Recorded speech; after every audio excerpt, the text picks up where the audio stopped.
don't want to just be known as just, hey, you're just a basketball coach. There's no chance I'm just that.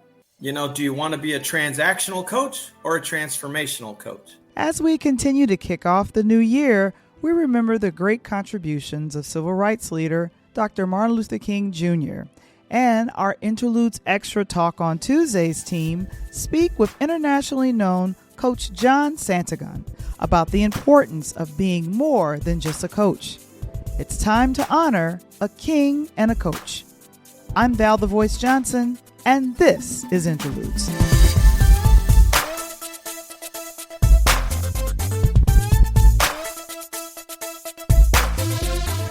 Interludes, a Peer Lighthouse production. This episode is brought to you by Interludes Extra presents Find Your Voice, a podcasting course for beginners. The course starts January 7th. Learn more about it on our website today. And now, all the way from the south side of Chicago, give it up for your host, Val the Voice Johnson.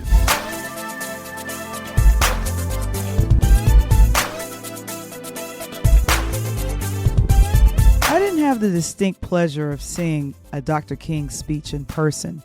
You see, I'm a 70s baby.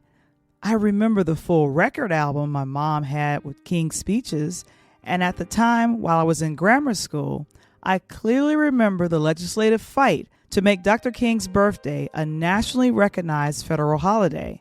The breakthrough came in 1983, a couple of years later, after Grammy and Oscar award-winning artist Stevie Wonder penned the song Happy Birthday to speak to and celebrate all that Dr. King had accomplished in his short 39 years on this earth. As a young teenager, I remember one of my favorite Cosby Show episodes when the sisters Vanessa and Denise fought over clothing and was hard-pressed by Cliff and Claire to make up. Towards the end of the episode, which aired in January 1986, Claire walks into the living room and sees the youngest child, Rudy, watching Dr. King's speech, Let Freedom Ring, in black and white. Soon thereafter, the whole family gathers around the TV, and quietly, the character Vanessa, portrayed by Tempest Bledsoe, apologizes to Denise, and her big sister acknowledges her apology with a smile. The scene is forever burned in my mind because it shows family unity around the concept of remembering a moment in time when King spoke to inspire millions. The fight that had occurred earlier between the sister characters was completely eclipsed by the Let Freedom Ring speech at the end. Brilliance, right? We need to remember why we celebrate someone like Martin Luther King Jr. His legacy and what he stood for should continue to be taught in schools all over the country, and yes, all over the world.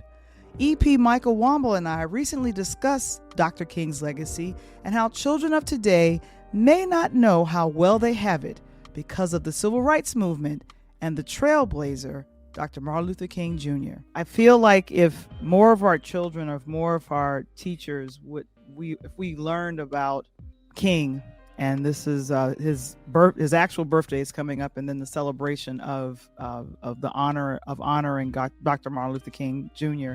It happens every third Monday in January. He was an advocate for nonviolence and for civil rights. A lot of civil rights that we are able to take advantage of in this country right now, it's because of his legacy and what he's done. And I don't know if shootings with children was happening in the 50s and 60s when he was doing what he did via being an advocate for civil rights and being an advocate for human rights. But it's just very disturbing, and I feel like if we taught about leaders like him and taught about what the struggle has been, I feel like, will we be really going for guns? I don't know. And I don't know. It's really interesting you say that because and certainly we can ask Coach Tony about it. He has a similar kind of background and experience. But when you talk to younger people, I think they understand what they are able to do. I think they kind of understand their status and what they're able to accomplish now, but don't understand that this is new. Okay, right. So you and I, Val, and Coach Tony, we are of the generations, plural. I said plural, generations that at least have some kind of, we can reach back. There were people around us who remember when you couldn't, and they would tell us, "Hey, you couldn't. You didn't used to be able to." And I had a talk with one of our dean of students earlier this week, and he says that's one of the things he works with the young people he's around who play basketball and also track. And he's constantly feels like he has to remind them, "Hey, you want to attend this school? You got a scholarship opportunity here. Did you know that up until so-and-so, you couldn't go there? You couldn't. Yeah. Now you can." We'll be right back after a word from our sponsors. Have you seen it? It's the weekly chat with EP Michael Womble, Coach Tony Thompson, and host Val the Voice Johnson. Interludes Extra presents Talk on Tuesdays. Join us and other special guests as we break down the latest topics surrounding music, movies, and sports every Tuesday at 8 p.m. Central, 9 p.m. Eastern, live in our chat on our Interludes YouTube channel, Facebook group, and now on Pod TV on Roku. From our recent episode with Interludes Extra Talk on Tuesdays, here's Coach Tony Thompson with our team and special guest, Coach John Saintignon. My personal friend, Coach John Saintignon, taking time all the way from Japan, out of the way of coastal California. Man led the entire country in scoring back in 85, 86, all-time league scorer at Cal Santa Cruz. I mean, this guy's an author. He's got a brand new book coming out. I can go on and on and on and on, but we're going to get him on here so we can get these questions rolling and have some fun tonight. Let's hit it, baby. Hey, first of all, everybody, it's great to meet all of you. Just in the background, listening to you guys having a good time, man. So I'm here to help however I can. Whatever you guys need, fire away, man. Konnichiwa. Konnichiwa. Coach John. All right. Well, that's good, man. So, Womble, man, you got this thing down. Konnichiwa. Hi, Coach. Hey, Coach, first of all, thank you for taking time. It's in the morning. I'm telling Val and Mike, you know, getting up in the morning while we about to lay our heads down, you getting up ready to get your day started. I know. Yeah, it's already the future out here, man. So, you know, I can tell you what the day's going to be like already. Oh, yeah. But tell them some, you know, with the background, get a fans out here. You know, this is Interludes Talk on Tuesday with none other than upper left Val, the voice of my main man, Mike Womble, and of course me, moving the show by leaps and bounds and all that. And get the people a little bit of your background and how you kind of got out of the States over to Japan. So, you know, I began as a college student, just like back in the 80s, and got lucky. You know, I had blinders on. There was no social media, no cell phones, none of that stuff existed yet. So by me leading the country in scoring, I didn't even know really what that meant.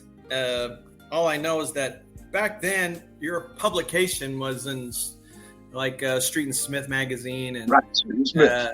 So that's how, you know, people would just look and see. And so I got lucky after my college day to get an opportunity to play in the Los Angeles Summer Pro League. And at that time, that was the only show in town. You know, that was where all the teams came because they were trying to build their free agencies or draft picks or whoever they could and play together, much like it is now in the NBA Summer League in Las Vegas. Mm-hmm. And again, I was just very, very lucky that somebody took a chance on me, saw me play from another country, and offered me an opportunity to continue a dream. Had no idea what it was going to be. You know, my whole life being raised, I was adopted as a child. So my adopted parents always had the basis was you're going to have an education no matter what. You can choose anything you want in life, but that education is going to be first and foremost. And so it was taught at an early age, you know, to respect the game, meet as many people as you can. And eventually what it became was a tool. It was just a tool to get an education. And to this day, that's still what it is. It's still a tool. Now I'm at a professional level now, but after I finished playing, I decided, that I would venture eventually into the world of coaching and try to see if I could, skeptical at first because I didn't know if I could transfer my knowledge to somebody else, and expectations of, conceivably how simple it is to put the ball in the basket. Right. And, it's not simple. So, but for me, I just knew that I had to carve out time. I'm not 6'8". I didn't jump out of the gym. I didn't do any of those things. I just had to have a fighting instinct and learn that if I did get an opportunity to shoot the ball, the goal was to make it, not to take shots. Right. And I think a lot of players today will see a 3-point line, stop immediately behind it and shoot it. And the goal is to make the basket, not to just attempt the shot. So that concept, as I grew, I got lucky and got to be a coach at a high school level, and then moved on to what is now the Pac-12 conference. It was back then it was the Pac-10. Pac-10, right. And got that experience at that highest level to now see the inner workings of the business side of basketball. And then move on to being a head coach on my own in a multitude of countries. I've been all over the world. And the expectation level is still, do you want to be a transactional coach or a transformational coach? And a lot of people talk about just winning games and being, holding this title. I won, and I always wonder, I was like, that's it? That was, what's next? It's nice to host this, but I want to be transformational. I want to know that the purpose of me being a coach for some reason is to change someone's life somehow through that sport, or through some meeting of some other person, or some relationship somewhere. I just don't ever want to go through life just going through like, yeah, I won 500 games. Right. Who cares? But did I change some young man's life to think, winning and losing basketball is just like praise and criticism. They're both imposters. You're not as good as people say you are. You're not as bad as people say you are. You're just a work in progress. Do you love it? Do you enjoy it? Because it's still a game. And I'm not sure if today, like I can't necessarily equate to what today's athletes deal with, because they're so in tune with who wants to click like. Yeah. And I mean, they will scroll. I mean, I should have studied sociology in college, because I'm fascinated by that art. I'm fascinated by it, because I observe immediately how the attraction is to the phone. And I get it, it's individual. You get to just do whatever the heck you want on your own. But the other side of that is, do you want to, how do you have an interaction, and what is it that I put out there in the world that's going to change someone else's life? I don't really know if they do any of that, because let's say the average lifespan of a human today is now 80. You're not going to play basketball that long, right? Or any sport that long.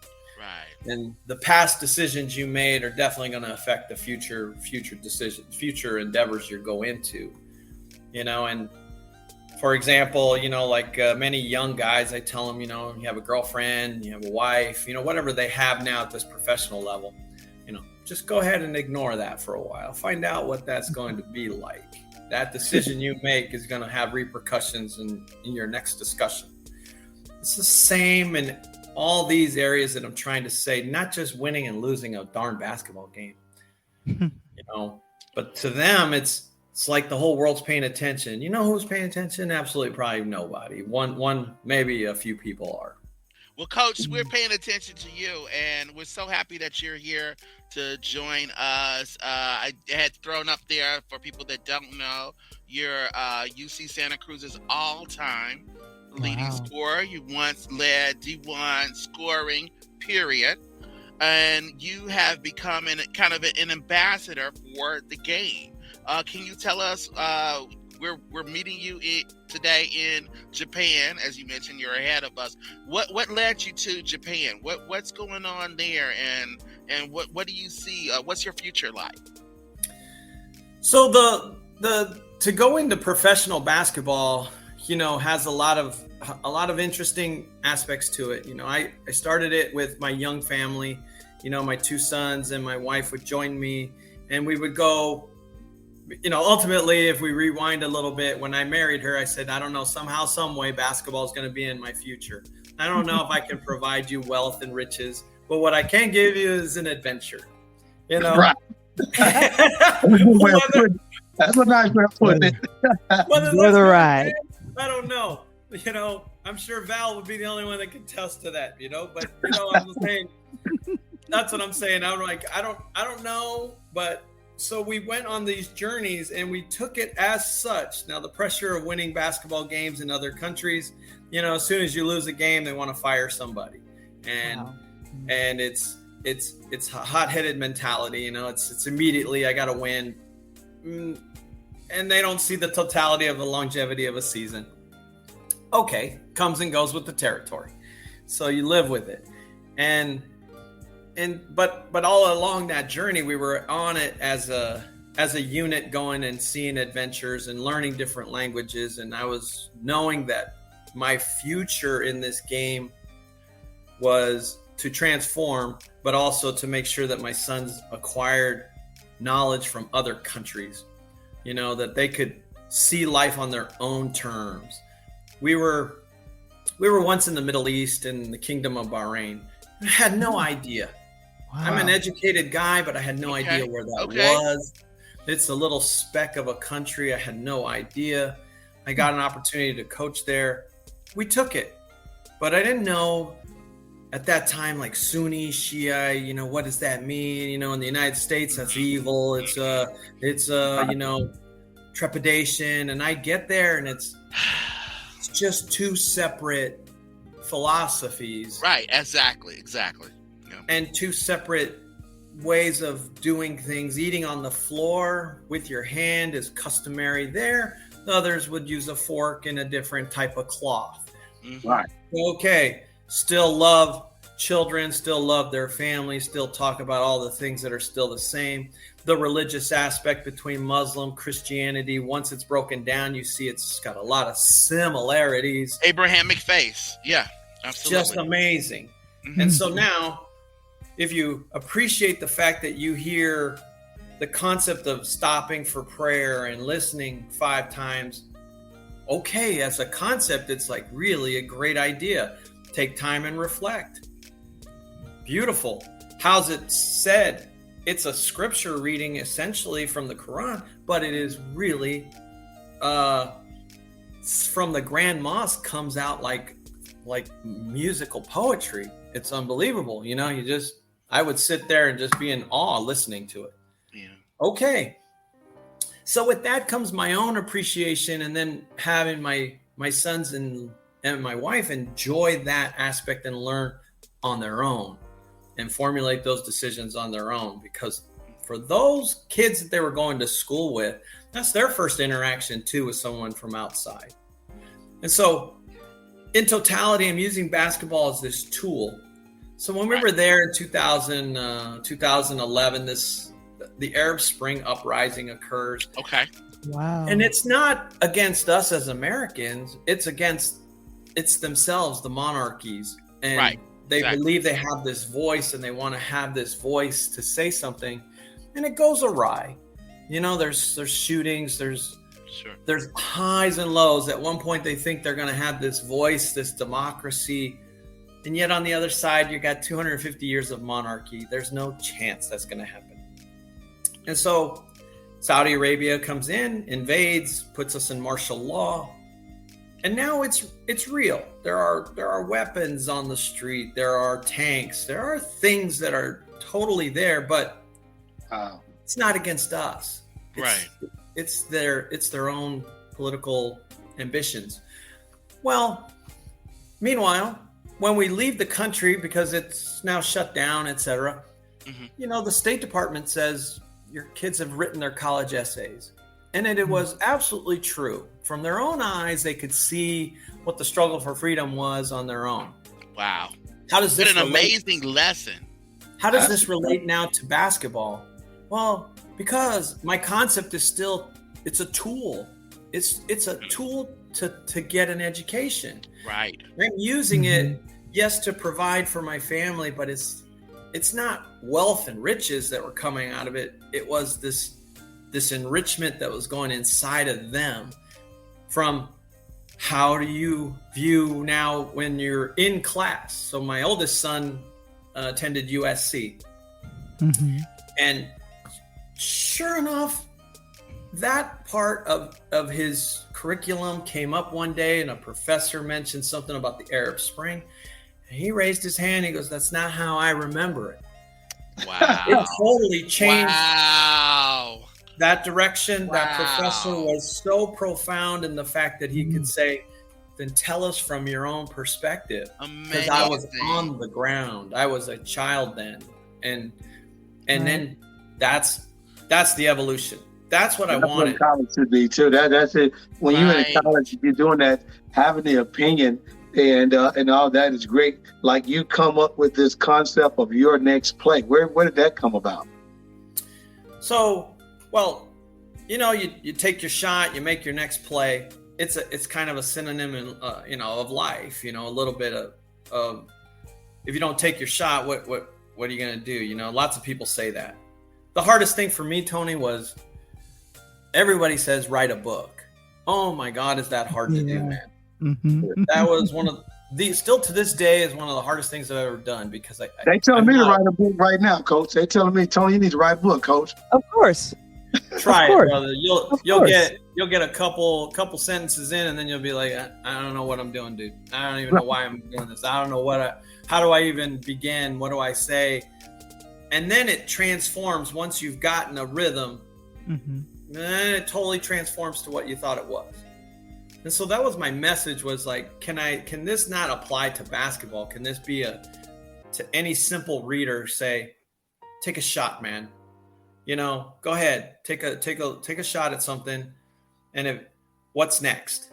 Because there's always next play in the game of basketball. They always, if you stay in that phase one of yep. There are 3 phases of human performance. Phase 1 is constantly going, next play, it's all right. I made a mistake. Right. I'm learning. I'm going. Phase 2 is when they go, it's not my fault. It's Val's fault. Right. It's yours. Coach Tony, man, you can't draw a play right. Right. And they start blaming. And then phase 3 is, I quit. That's when they stop running. Right. And that happens all game long. And the book is called Take Your Shot, right? Take your shot, make your play. Make your play. Yeah, and it was Coach John. Yeah, go ahead. It was just about me just trying at that point in time was just trying to develop something to, hopefully what I was trying to do is just inspire somebody else, not only in basketball, because you never know what a kind word is going to be. You never know what it means to be on a subway and give up your seat. You just never know what that person is going through somewhere else, just saying hello. The amount of times I've said hello to somebody has led to some wonderful, wonderful stories.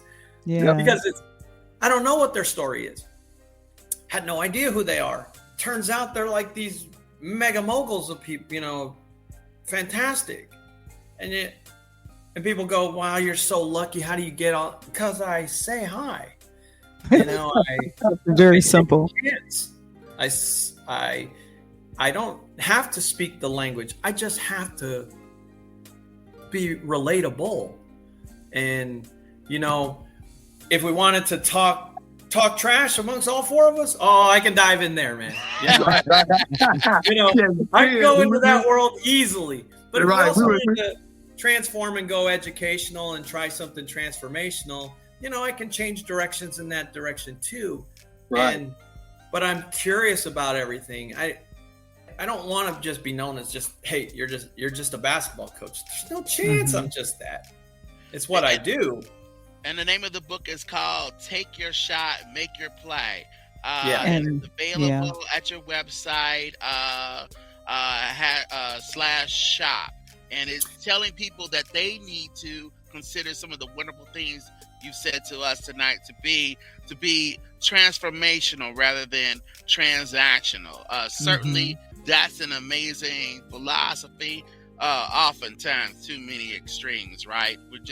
We don't know what to do. And we certainly are happy and thankful that you had the time to come out and talk with us, especially given the time change. Time difference. Coach, I had a quick question before we disappear. Go right ahead. Yeah. So, the difference, Coach, in coaching, I'm assuming overseas and here. What's been that thing that stood out for you? And now, obviously, there's the cultural side of things, right? So every nation, every country believes that their brand of basketball is the best. And so they didn't invent the game, but that's the nationalism, so that exists everywhere.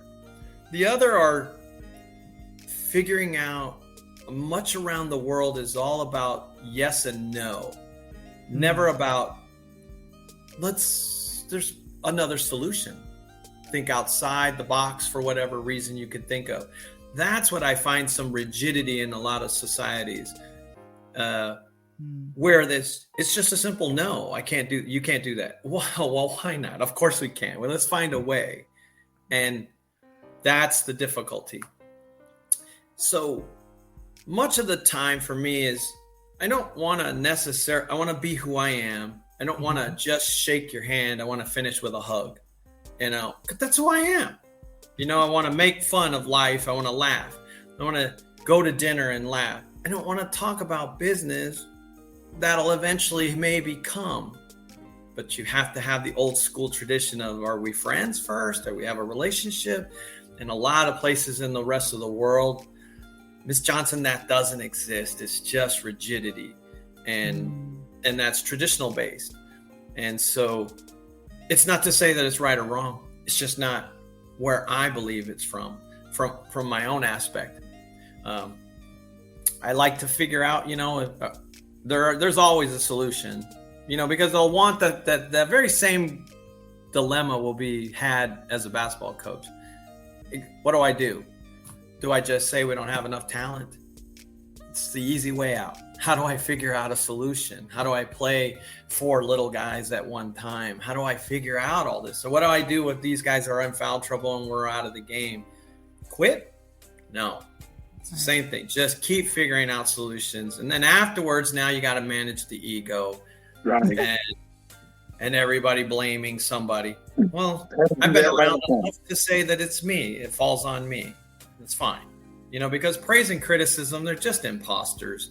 The same person that heaps praise on me is going to simply backstab you when things don't go their way. Wow. So that's part of everywhere you go. There's someone who's watching the podcast and says, I like it, but then they don't like it. And, that's, Well, if you don't like it, you ain't got to watch. I'll tell you. Well, Coach, I tell you what, man, it's only one thing I got to ask you, something that me and Mike was talking about right before you came on. And as a coach, and you kind of alluded to it in your conversation, we were talking about Coach Lovie Smith down in Houston getting that 1-year opportunity. And all of a sudden they brought him in. Not necessarily win. This is the second year in a row back to back that a minority coach has been fired. Do you see that a lot, especially in the basketball side of the house? Yeah, international basketball is all about 1-year contracts.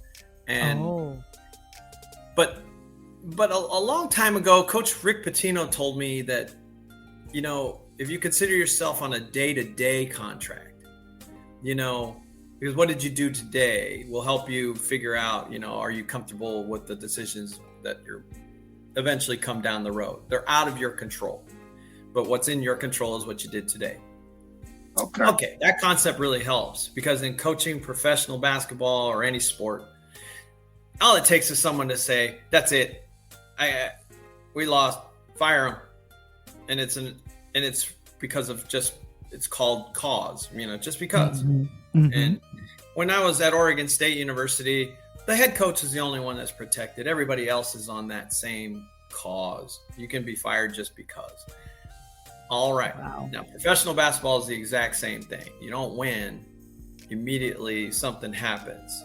If the totality of the situation doesn't think about, like, let's say 60 games, the overall season. Right. Let's take into account injuries. Let's take into account talent. It does play a significant role. Salary structure, all these things.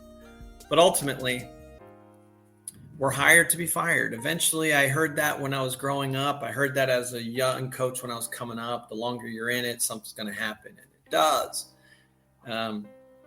But it's really hard to deal with. There's no one, Tony, that's going to be harder on you than yourself. Right. To be quite honest, in any of these industries, no one's going to criticize you worse than you are going to do yourself. So why am I going to listen to that dude who's making some reference? He's probably never even been in this endeavor. Because to an athlete, it's a gladiator syndrome. You're walking into an arena. It's not like everybody wants you to win. It's hostile. As a coach, the hot seat is hot for a reason, man.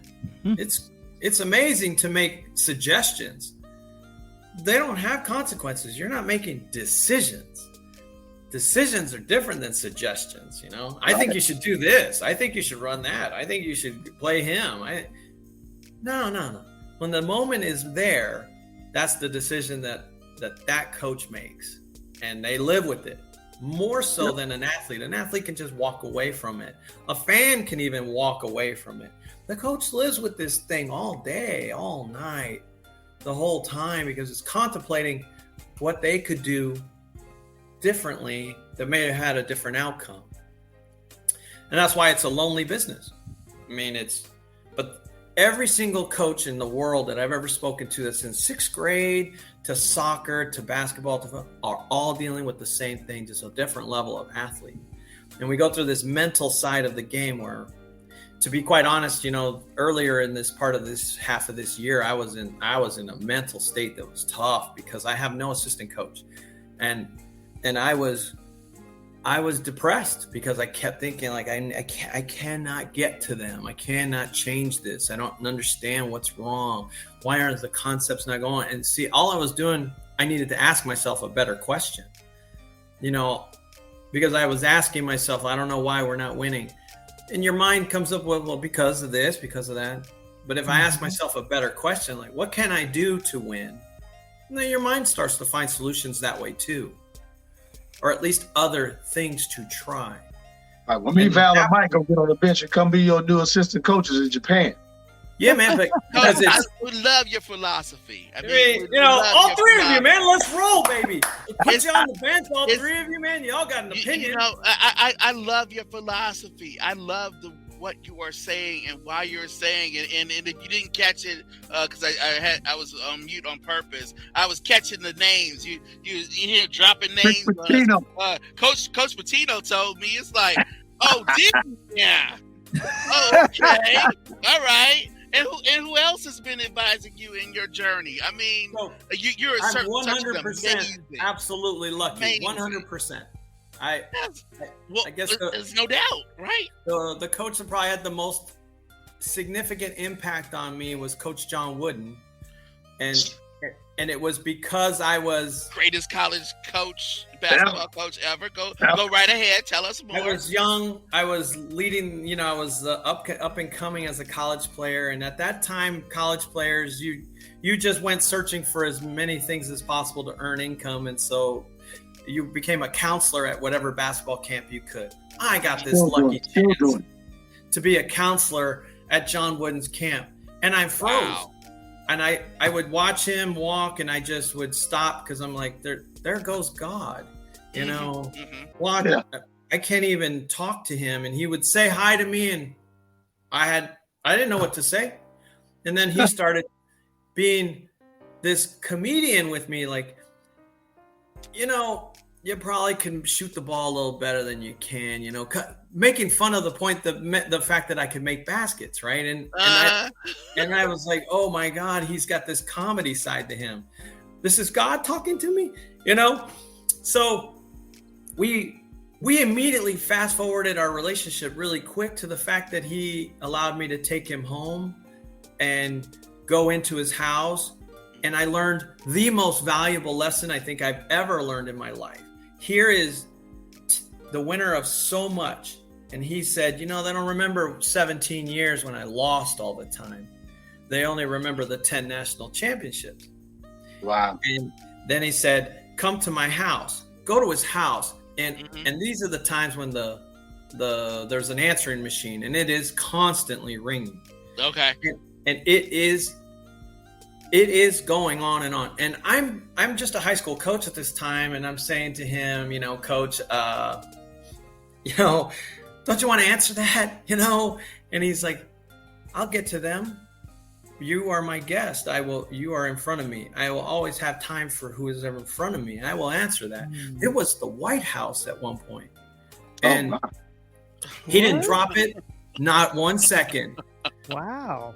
And so I never forgot that, because he said, the people that say they're the most busiest are not really telling you the truth. There's always time you can carve out for someone. Sure. And I never forgot that lesson, man. And that's him, you know. So he was telling me, don't be so busy that you can't talk to some kid. Don't be that guy. So that's me, man. So we appreciate you, Coach. Yeah. I want to be part of your guys' tribe, man, forever, man. You guys want to let's talk on the regular, baby.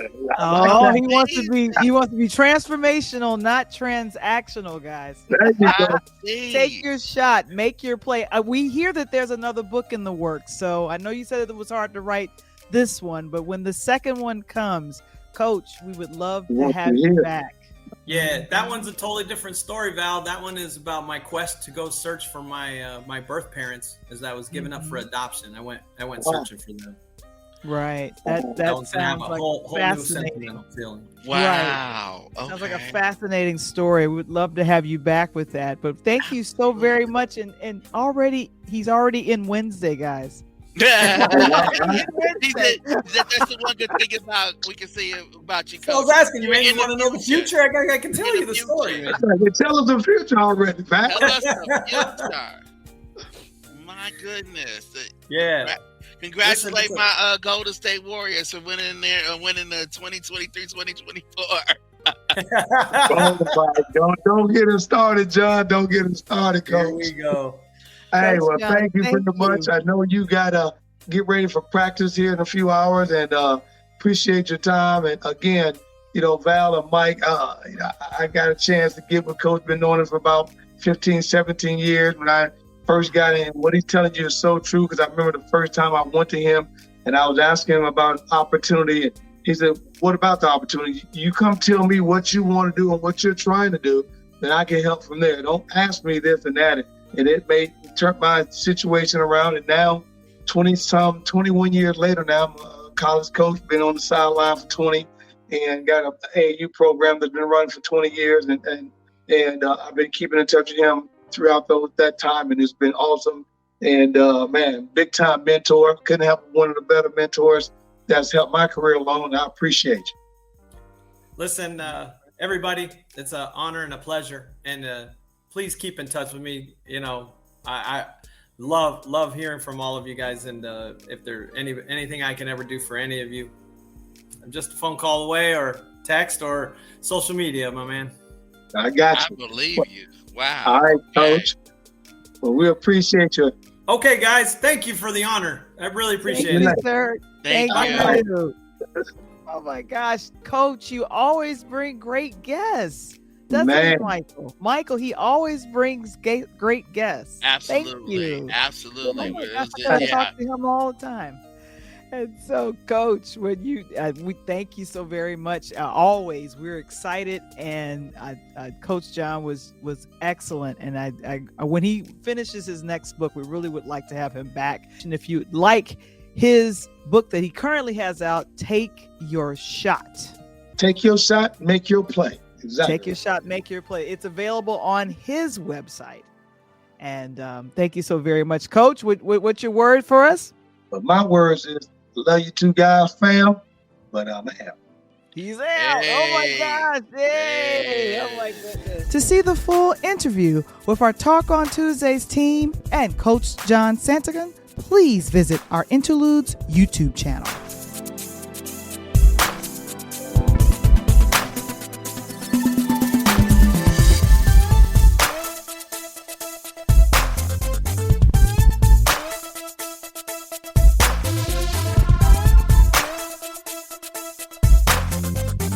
Interludes. Original concept by Valerie Johnson. Written by Michael Womble. Produced by Michael Womble and Valerie Johnson. Original intro and outro music produced by Kendall Nesbitt. Interludes. A Peer Lighthouse production. This episode is brought to you by Find Your Voice, a podcasting course for beginners, launching Saturday, January 7th, and every Saturday in January from 10 a.m. Central, 11 a.m. Eastern to 11:30 a.m. Central, 12:30 p.m. Eastern. To sign up for the course and join our Interludes community of podcasters, please visit linktr.ee/Pure Light Media. To subscribe to our YouTube channel or join Interludes Facebook group, visit the website linktree/Pure Light Media. That's linktr.ee/Pure Light Media.